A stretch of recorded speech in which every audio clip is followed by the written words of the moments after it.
Pinakita mo ang muka ng tao doon sa video message mo. Hi, this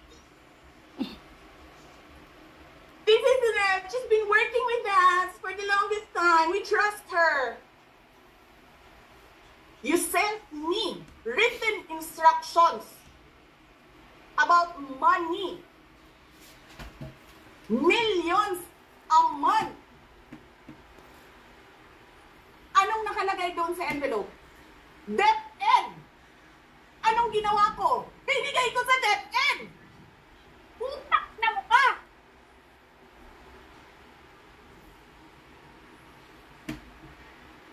Wala ka kang posisyon sa gobyerno. Namimigay ka ng pera ng gobyerno eh. Sira yung tangal ng mga kasama ko sa office of the Vice President. Sasabihin nyo sa mga tao, nakaw yan, confidential funds yan. Niwala nga kayong isang proof na confidential funds yan. Naniwala lang kayo sa isang babae na ang pangalan ay Gloria Mercado na nagsabing confidential funds yan, na hindi nyo nga nilabas, na wala pang confidential funds, meron ng white envelope. Kasi 2022 pa lang, tangina mo ka, may utos na ng pera sa DepEd. Tapos kami yung nagsisinungaling. Nagpipigil ako eh.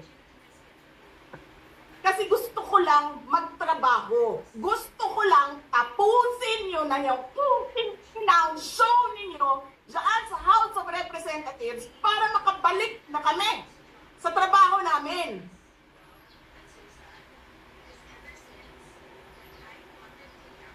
Tapos ganyan ang gagawin ninyo sa amin dahil hindi kami sumusunod sa inyo, dahil ayaw na namin tumulong sa inyo.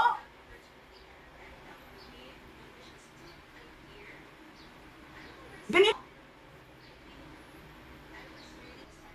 May speaker ka na involved sa bribery ng Supreme Court justices. May video, may kaso, may witnesses.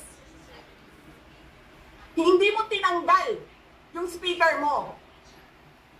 Pinabayaan mo siya abusuhin ang pera ng bayan. Paikot-ikot sa buong bansa, namimigay ng pera na para bang kanya yung pera.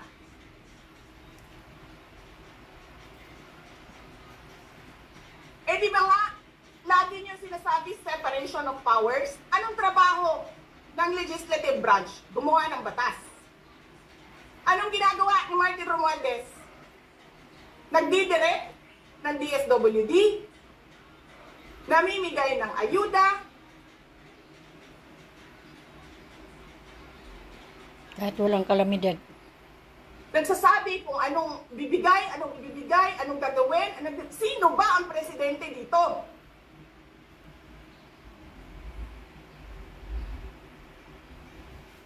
Alam nyo, alam namin, mali ang ginagawa ninyo. Sinabihan ko lang mga kasama ko sa Office of the Vice President, pasensya na, sumunod na lang tayo para matapos na sila. Tapos ganito ang gagawin ninyo, alam namin, walang contemptuous doon sa ginawa ni Yusek Lopez. Wala. Lahat ng tanong, sinagot niya, pumunta siya, maayos siya kumausap. E nang sasabihin ninyo sa amin, bakit kami susulat sa COA? Bakit hindi kami susulat sa COA? Hindi tapos ang appeal namin. Hindi tapos ang audit namin. Tapos, buhag-hag na ninyo dihatanan ang disubmit namo sa COA?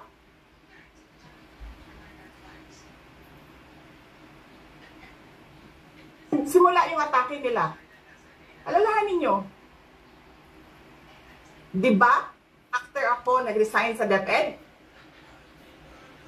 kailan ba nagsimula yung pambabastos nila? Last